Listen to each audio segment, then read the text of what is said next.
I'm Tabitha Rock. And I'm Sam Davenport. Born and bred in Melbourne, we live and breathe property, and we know the Melbourne market like the back of our hand.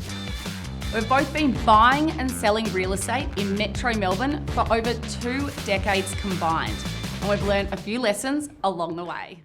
Here we are again. Are you excited, Sam?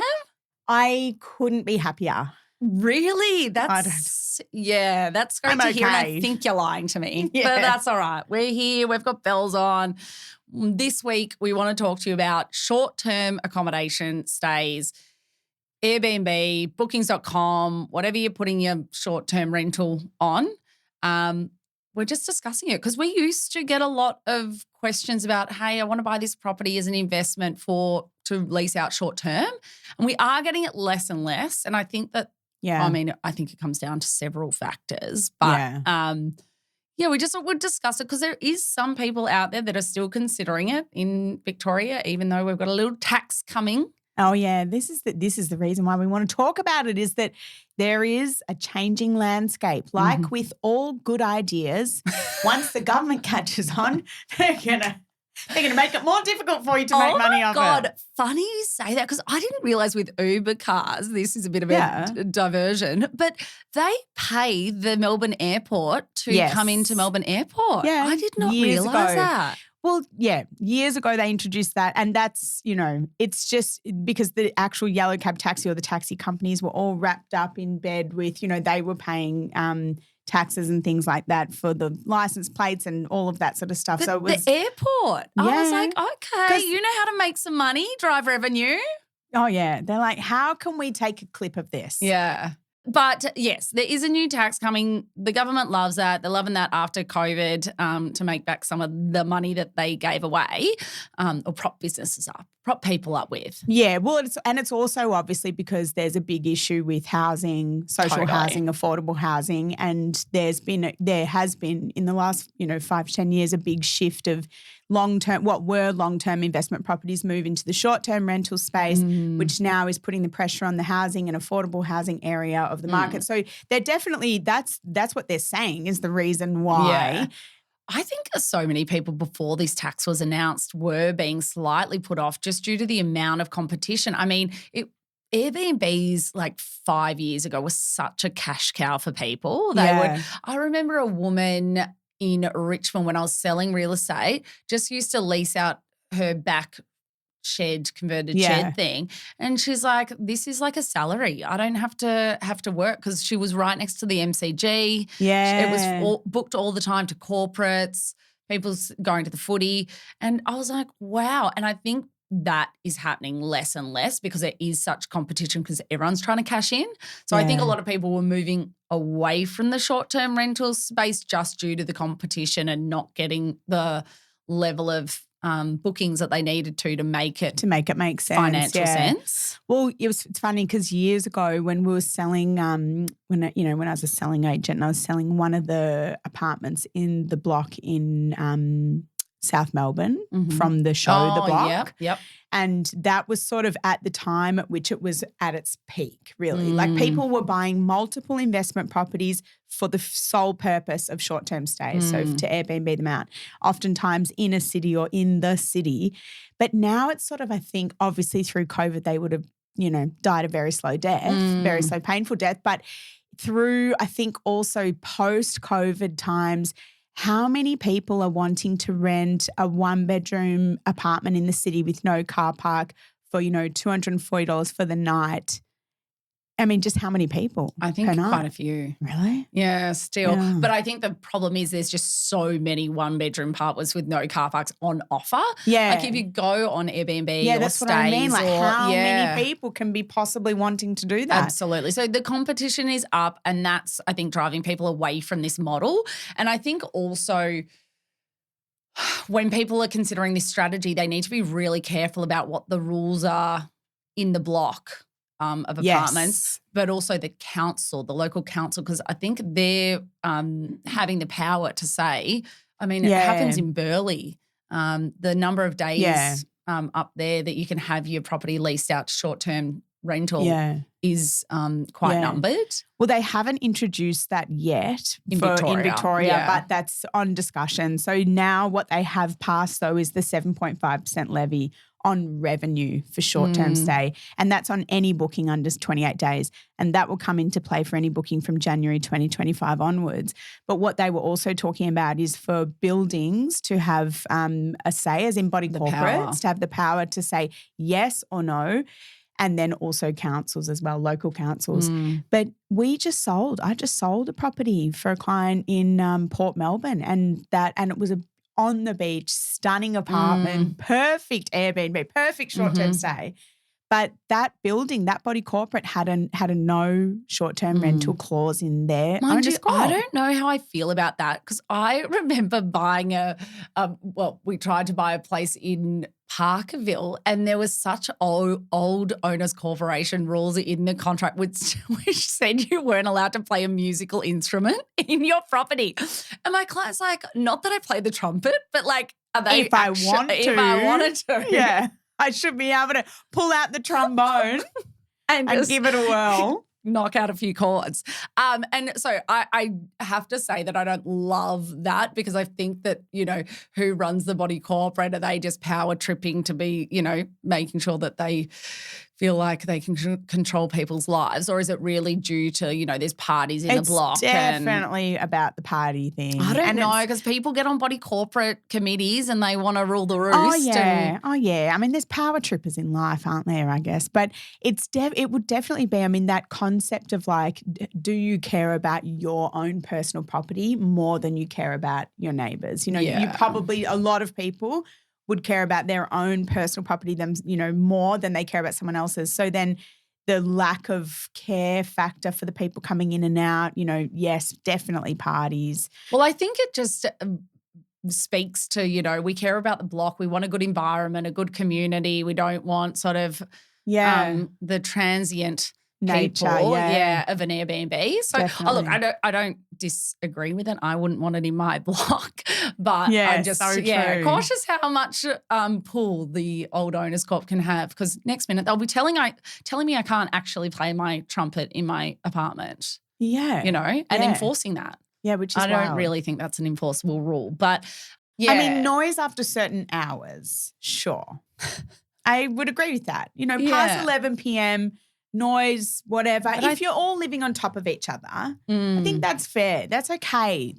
And you know what else I love them to have is no washing on your goddamn balcony. Yeah, that is hideous. But then put it inside. Not only washing, gosh, in the block that I'm in, we've got posters, we've got paraphernalia, we've got ugly outdoor furniture. So, I mean, where does it start and stop? Well, true. Where's it start and stop? I mean, ugly undies are one thing on your balcony, but anyway, we digress. I think a lot of people don't know that I actually come from a position of knowledge on this topic, because I myself have an Airbnb, and I think I like to say that I just took one for the team, because I didn't really know too much about having an investment property that is actually an Airbnb before I bought this property and turned it into an Airbnb. And I think it really has educated me on the pros and the cons of just having an Airbnb. And we'll discuss this in a later episode of the season about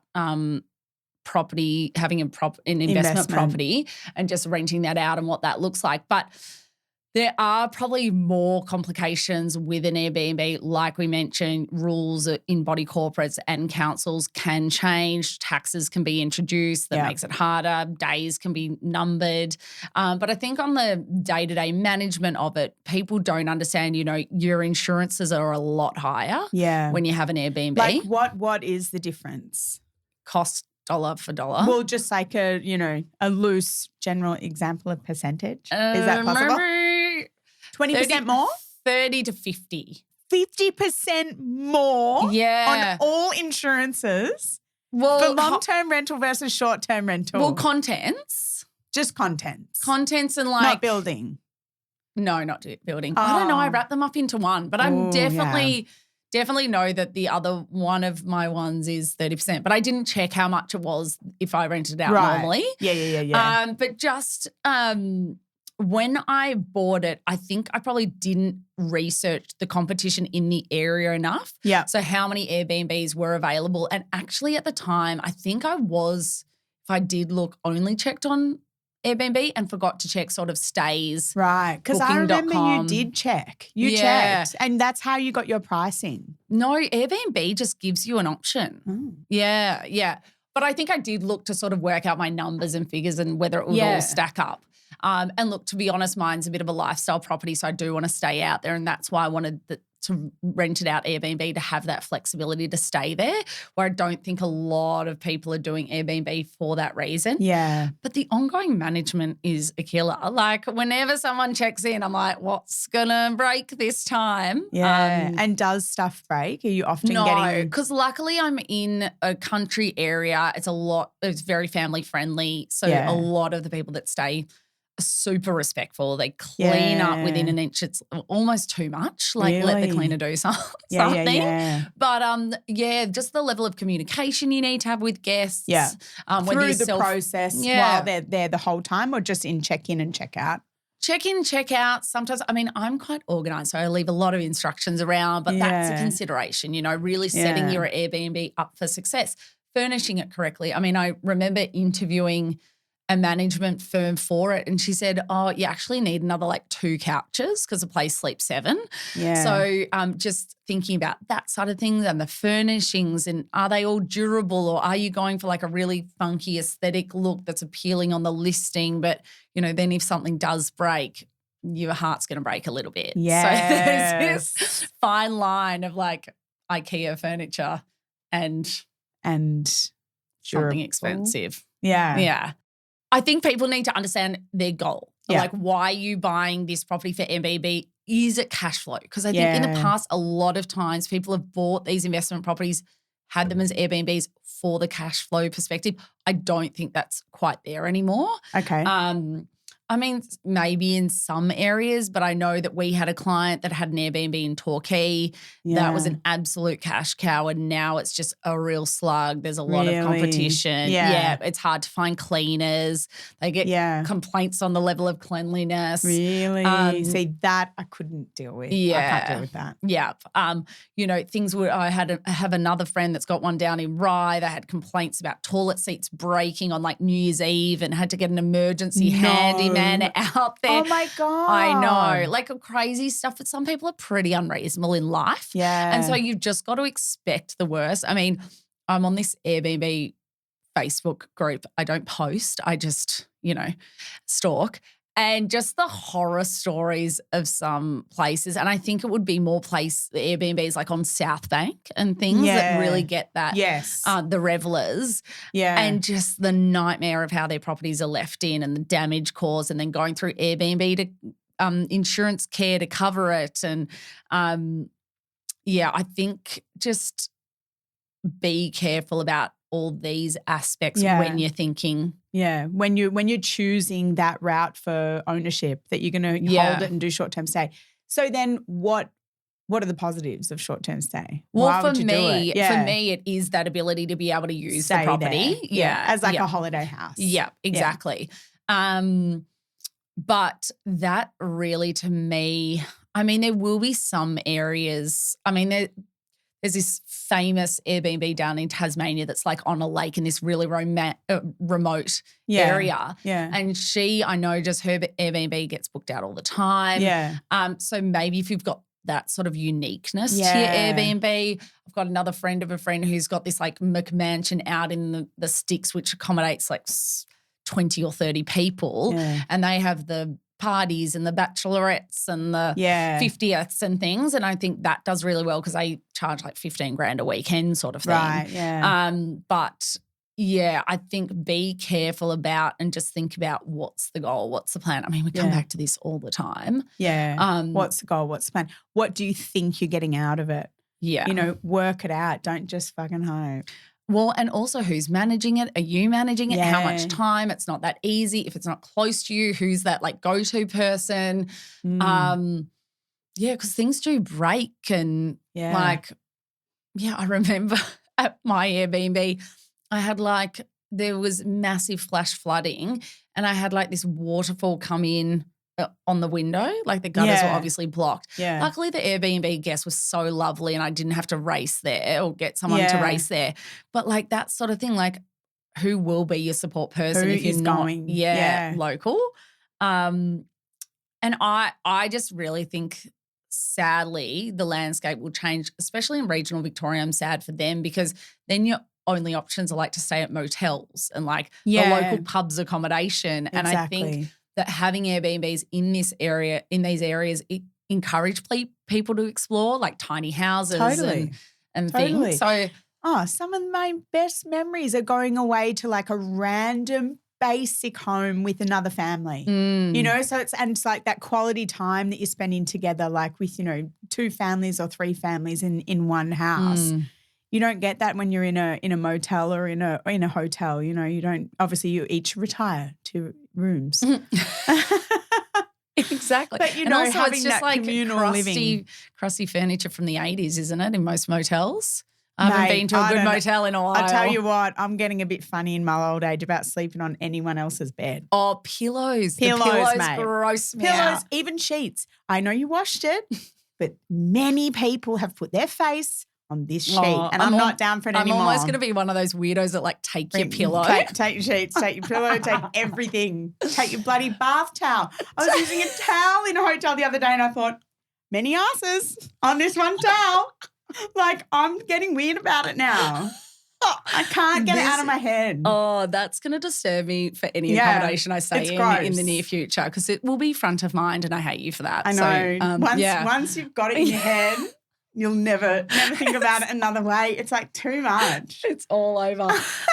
Anyway, there's not been too many asses on my towels. No, yours is fresh. I'm fresh. But also realistically, if it's high volume usage in the house, just replace the towels every year or 2. And also because it's a tax deduction, like anything you're putting in that property, the coffee, Is it all a tax deduction? Yeah, like it's all, absolutely. So when you do your taxes, so then really if you've got like a short-term rental, right, before tax time, before you're about to do taxes, go and do your shop and replenish, and then you can claim 100% of all of it back. Yeah.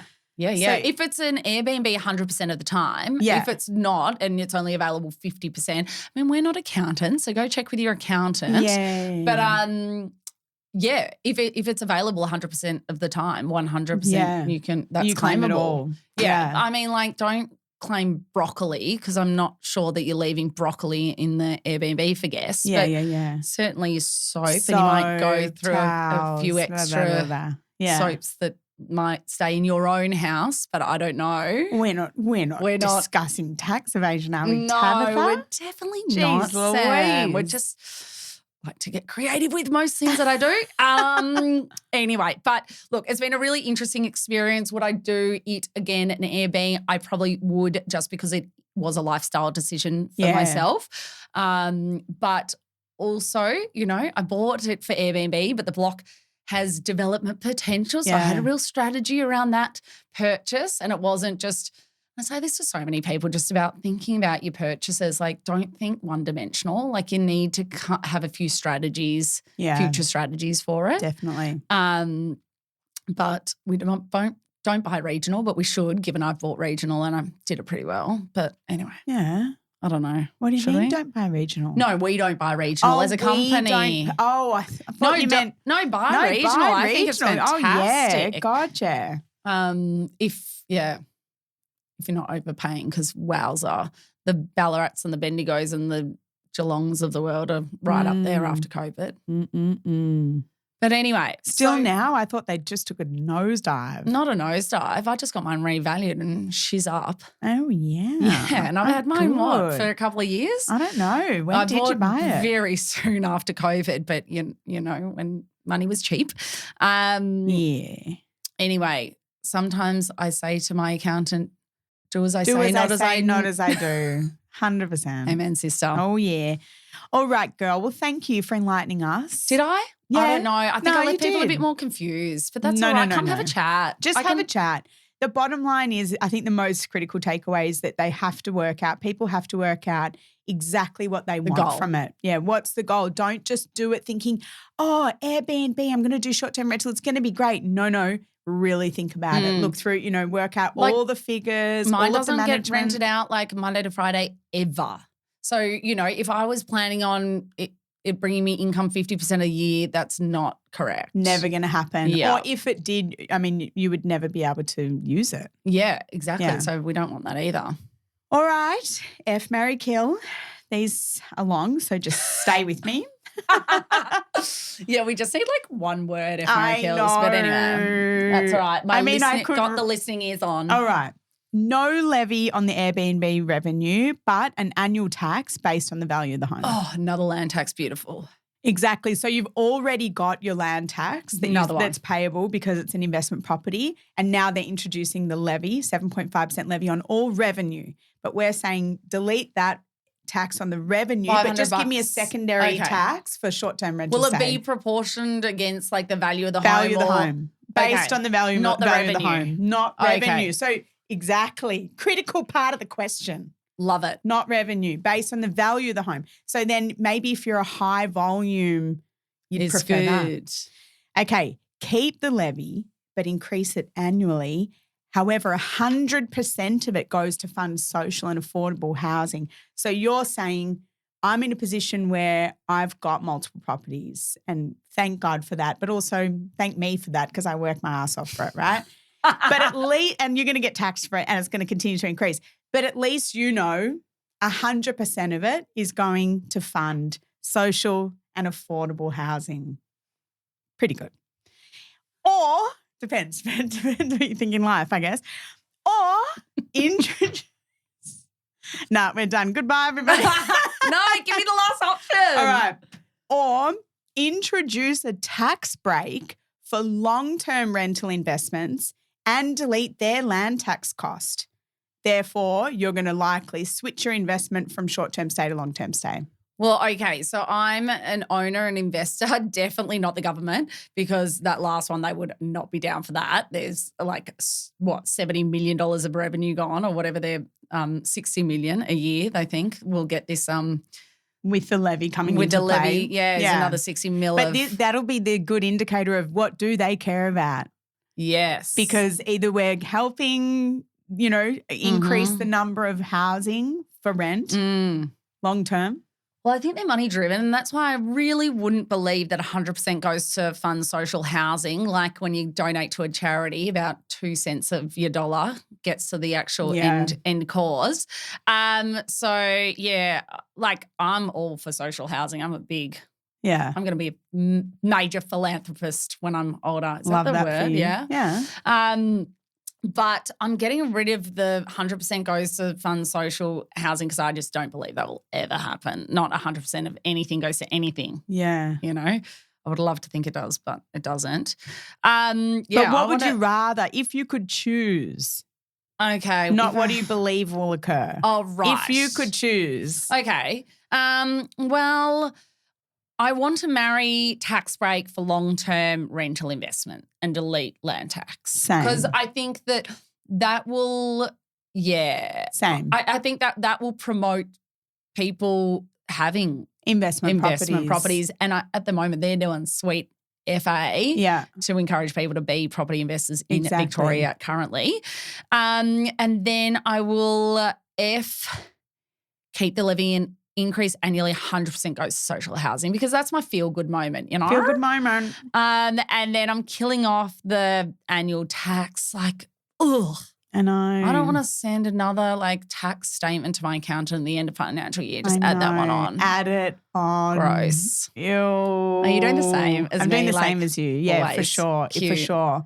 But yeah, I think very critical. I mean, obviously introducing land tax, a land tax cost for long-term investment owners, long-term rental investment owners is pretty new and it's wreaking havoc. Mm-hmm. Let's reconsider, guys. Mm-hmm. This is going to cause a big problem long-term. It will indeed. Every property that we're seeing up for sale at the moment was landlord-owned or is landlord-owned and it's all being sold to owner-occupiers. You do the math. Yeah. Girl, we've said it once, we've said it before. We'll see you in politics in about 10 years' time, 15 years' time, I know. around property. Can't wait for it. Can't wait for it. Thanks for listening. Ciao.